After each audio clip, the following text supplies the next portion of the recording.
Thank you all for being here today. I am Peggy Bloomer, Assistant Professor of Art and Design at Central Connecticut State University. This presentation emerges from my work in design and multimedia pedagogy, particularly around how students encounter increasingly seamless and automated media systems in everyday life. Today, I want to think about what happens when images and interfaces become so smooth, so frictionless, that the histories, labor systems, and technical structures beneath them begin to disappear from view.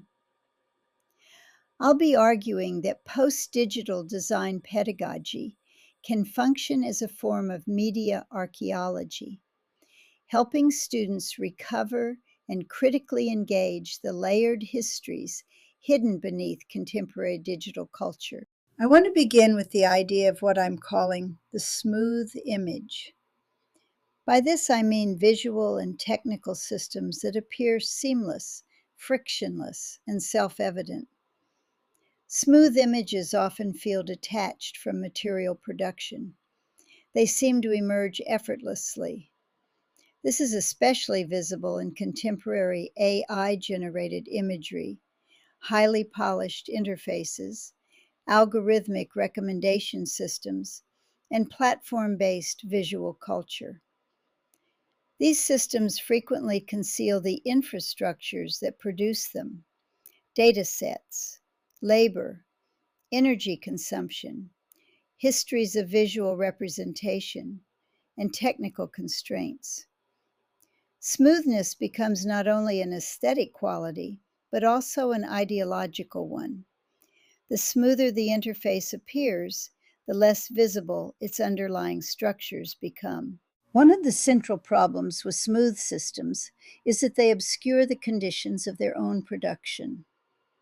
When students encounter AI-generated imagery or highly polished digital environments, they often encounter the final surface without seeing the layered systems beneath it.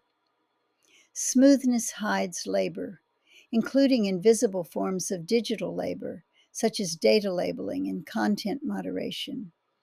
It hides history, the fact that contemporary media systems inherit structures from earlier visual technologies.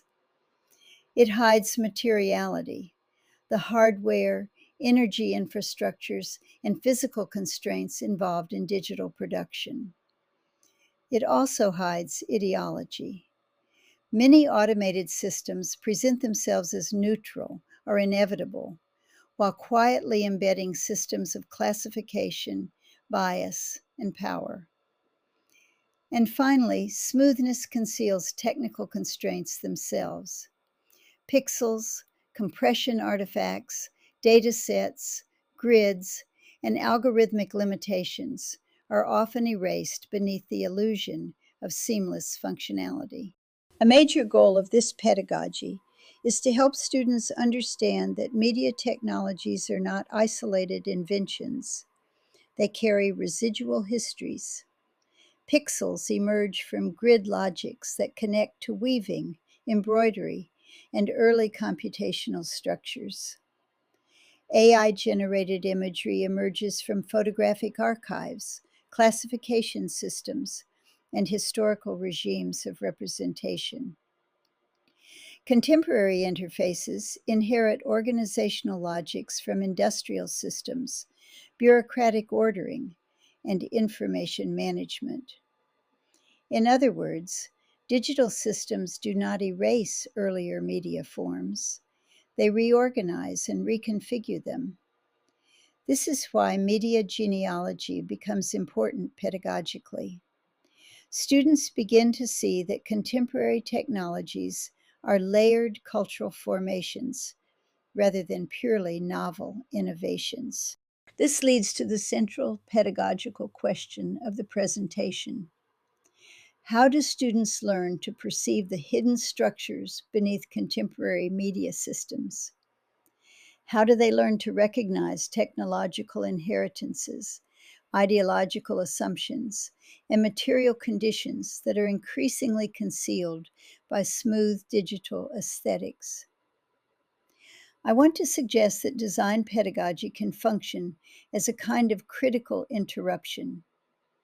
Rather than teaching students only how to operate systems efficiently, post-digital pedagogy can help students slow down, trace media histories, and encounter the seams that contemporary interfaces attempt to conceal.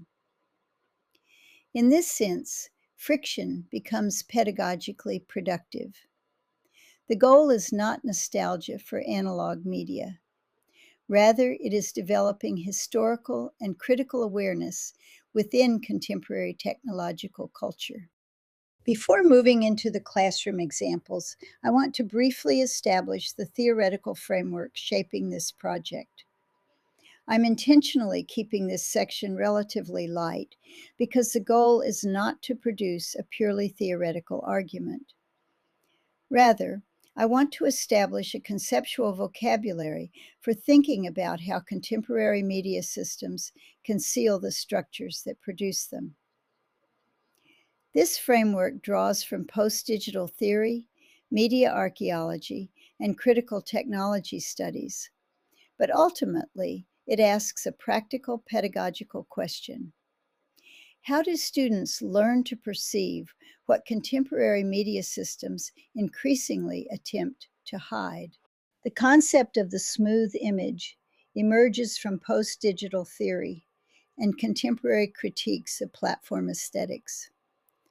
Florian Kramer's work helps us understand digital culture, not as something entirely new, but as a condition in which digital systems become normalized and ambient, so embedded in everyday life that we rarely notice them.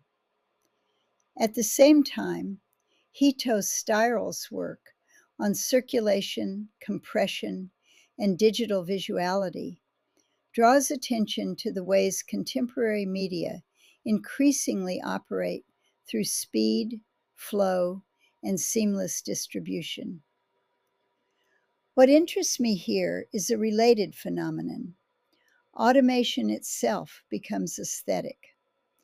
Processes disappear beneath polished interfaces. Systems present themselves as self-generating, effortless, and frictionless. The user encounters outcomes without encountering infrastructures. Students see images without seeing data sets. They encounter streaming systems without seeing servers. They experience platforms without seeing the labor, energy, and technical systems that sustain them. In many ways, contemporary design culture rewards invisibility. The smoother the experience becomes, the more successful the system appears. Yet this smoothness has consequences. When infrastructure disappears from view, systems begin to seem natural, neutral, and inevitable. What is hidden is not simply process, but history, labor, materiality, and power. This is why design pedagogy becomes important as a critical practice. The challenge is not simply teaching students how to use contemporary media systems. It is helping them learn to perceive the conditions those systems increasingly conceal. A second framework that informs this project is media genealogy. Rather than asking where a technology begins, media genealogy asks what earlier practices, institutions, and ways of seeing continue to shape it. Contemporary technologies often present themselves as novel and disruptive, yet they frequently reorganize much older systems of representation, classification, observation, and control. For example, AI image generation depends upon vast photographic archives and inherited visual conventions. AI-generated imagery inherits visual conventions from photography, microscopy, radiology, surveillance imaging, and other technical systems designed to render the world visible through processes of measurement and classification. Contemporary interfaces likewise continue traditions of ordering, sorting, and managing information that long predate digital computing. Even seemingly new forms of visual culture often carry traces of earlier material practices and technical constraints. Yuk Hui's work on technodiversity is particularly useful here because it reminds us that technologies are never culturally neutral. They emerge from specific histories, values, and ways of organizing knowledge. Similarly, Donna Haraway demonstrates how systems of observation and classification are always entangled with questions of power and authority. Technologies do not simply record the world. They participate in shaping how the world is perceived and understood. What matters pedagogically is helping students recognize these layered inheritances. Digital systems are not detached from history. They are historical reorganizations. I want to suggest that design pedagogy can function as a practice of critical visibility. Rather than simply teaching students to produce polished outcomes, these assignments encourage students to investigate the historical, material, and cultural systems embedded within visual technologies. In this sense, pedagogy becomes less about mastering tools and more about learning how media systems shape perception itself. The remainder of the presentation examines how these ideas take material form within classroom practice. I'll look at several assignments from multimedia and design courses that ask students to engage critically with media systems through making, historical tracing, and material transformation. These assignments function not simply as technical exercises, but as forms of critical media inquiry. They encourage students to investigate the cultural, historical, and ideological structures embedded within contemporary visual technologies. From here, I'll move into several classroom case studies. This assignment serves as the opening unit in a course focused on screen typography and digital visual culture. Students are asked to design their own pixel-based typeface and then apply it to a retro-inspired game poster or package design. Students are often immediately excited by the project because many have strong nostalgic connections to early video games. They typically associate pixel typography with the beginning of digital culture and computer graphics. One of my goals, however, is to complicate that assumption by introducing a longer media genealogy. When we think about pixel fonts, we tend to think about computers. Yet the underlying logic of the pixel predates digital computing by centuries.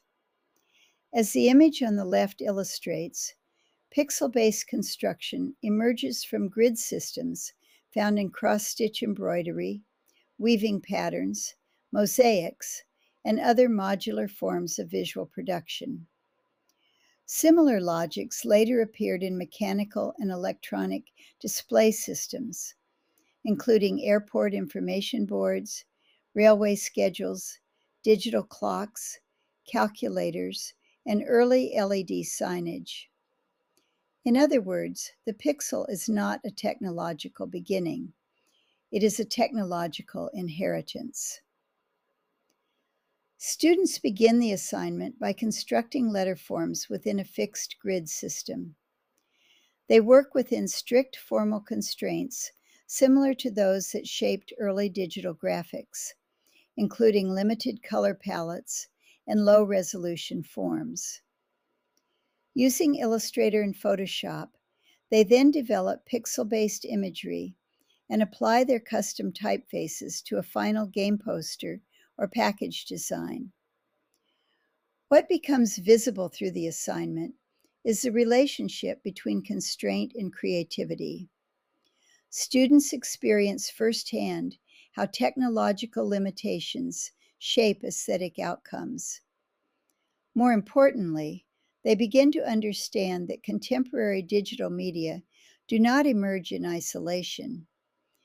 The visual language of video games, interfaces, and screen typography carries traces of much older cultural and technical systems. By the end of the project, students are no longer seeing pixel graphics simply as retro design. They begin to recognize them as part of a longer historical lineage connecting textiles, industrial display systems, early computing, and contemporary digital culture. These projects comes from a course focused on data visualization and data storytelling. Students begin by selecting a social, cultural, environmental, or scientific topic that interests them, and then work to transform raw information into a meaningful visual narrative. The process begins with research. Students locate data sets, evaluate sources, develop annotated bibliographies, and investigate how data can be translated into forms that audiences can understand and engage with.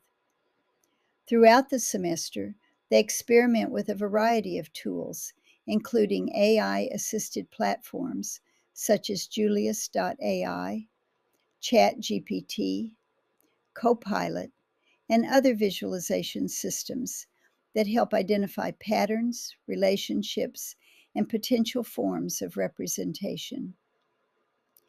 What is particularly interesting about this project is how it reveals the realities behind contemporary AI-assisted workflows. One student, whose dashboard appears in the lower center of the slide, initially assumed that AI would simplify the process of finding and preparing data. Instead, she encountered a series of obstacles. She searched for appropriate data sets through multiple platforms, including ChatGPT and Grok, but was unable to find a data set that matched the scope and requirements of her project. Eventually, she located a synthetic data set that contained the variables she needed, including ingredients, brands, ratings, and demographic information. The work, however, had only begun. She then used Microsoft Copilot within Excel to clean, filter, and reorganize the information. According to her reflection, the process required numerous iterations, repeated prompting, verification, and revision before the dataset became useful. Rather than replacing human judgment, the AI tools required constant oversight and critical evaluation. What students discover through projects like this is that AI rarely produces a finished project. Instead, it becomes one participant in a much larger process of interpretation, verification, design, and decision-making. The dashboard on the right illustrates the level of sophistication that can emerge from that process. This project received an Award of Excellence and demonstrates how successful data visualization depends not simply on technical execution, but on the ability to transform complex information into meaningful narratives that audiences can understand and act upon. In many ways, this assignment serves as a counterargument to the idea of the smooth image. The final dashboard may appear polished, seamless, and self-evident, yet behind that surface lies a lengthy process of research, dataset evaluation, AI experimentation, data cleaning, design iteration, and critical decision-making. The assignment ultimately teaches students that data, AI systems, and visualization tools do not eliminate complexity. Instead, they make human judgment even more important. Students learn that meaningful engagement with social problems requires interpretation, skepticism, historical awareness, and continual intervention. AI can assist that process, but it cannot replace it.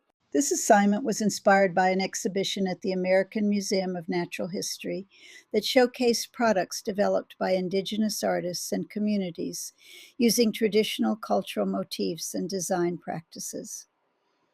One of the pieces that particularly resonated with students was a skateboard, whose contemporary form was enriched through traditional visual language, demonstrating how cultural heritage can remain active rather than simply preserved.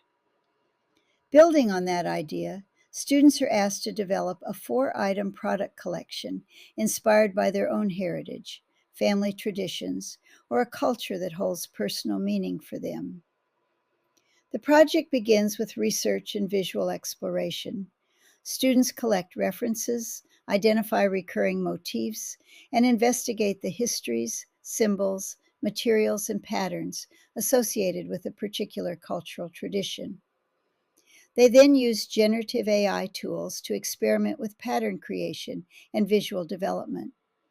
This is one area where generative AI can be remarkably effective.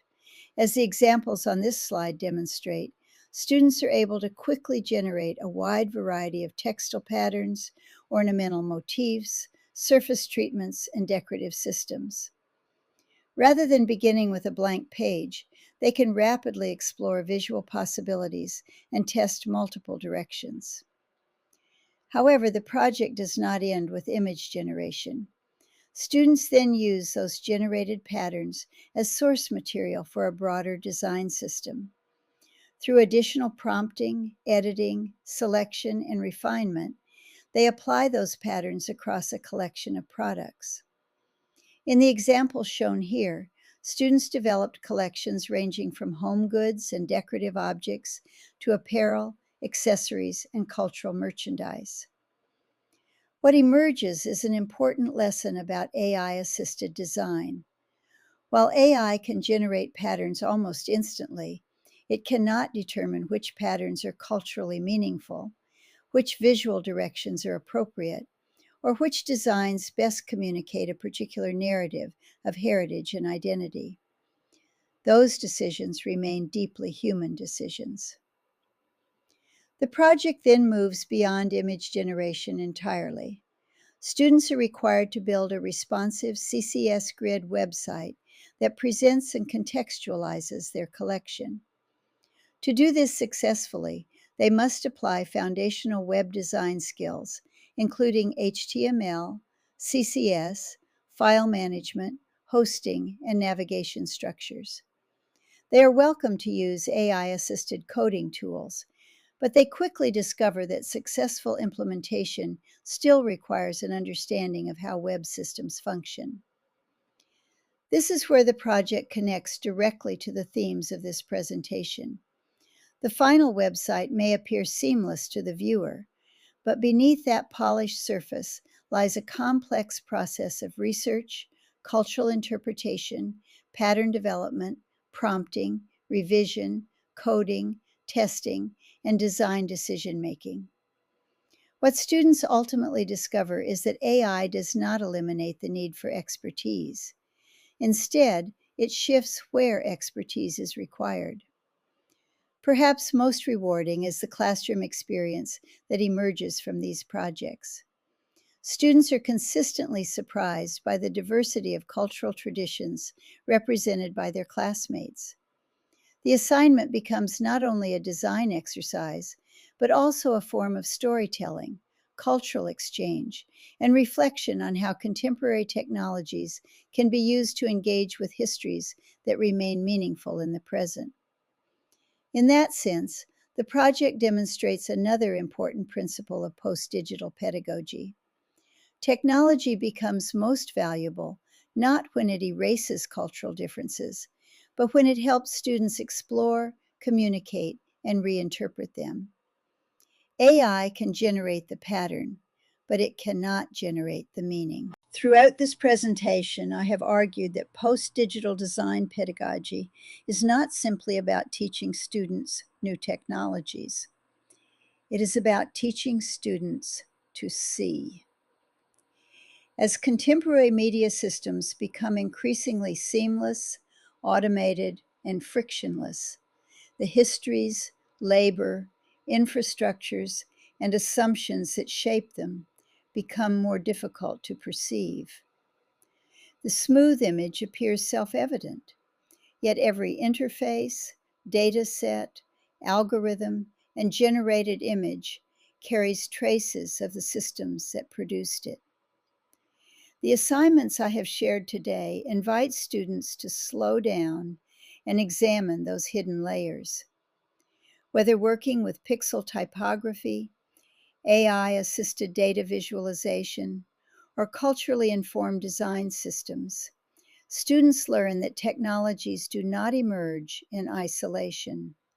They are historical reorganizations shaped by human decisions, cultural values, and systems of power.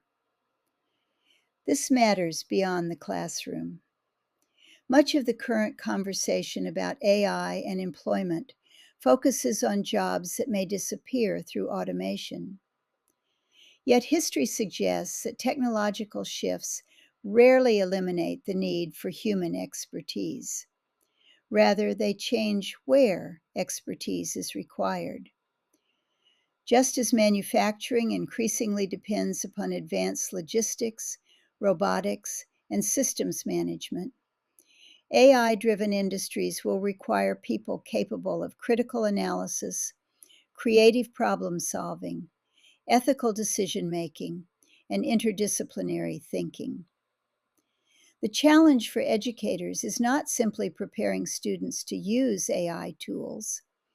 It is preparing them to understand, question, direct, and reshape the systems those tools create. Questions of bias, access, equity, and representation are not future concerns. They are already embedded within the technologies students encounter every day. Digital systems are historical reorganizations. They are shaped by human choices, cultural values, and systems of power. If post-digital pedagogy has a goal, it is not to resist technological change. It is to help students understand the systems they inherit so they can actively participate in shaping the systems that come next. Because the future will not be determined by those who simply use technology. It will be shaped by those who understand it well enough to question it, improve it, and imagine alternatives. Thank you all for your time, attention, and engagement today. I've argued that technologies carry histories, that contemporary media systems often conceal the conditions of their own production, and that one of the important roles of education is helping students develop the critical awareness needed to understand and participate in these systems rather than simply consume them. The classroom examples I've shared today are certainly not the only approaches to teaching in the age of AI, but they represent one attempt to help students connect technological skills with historical understanding, critical inquiry, and creative practice.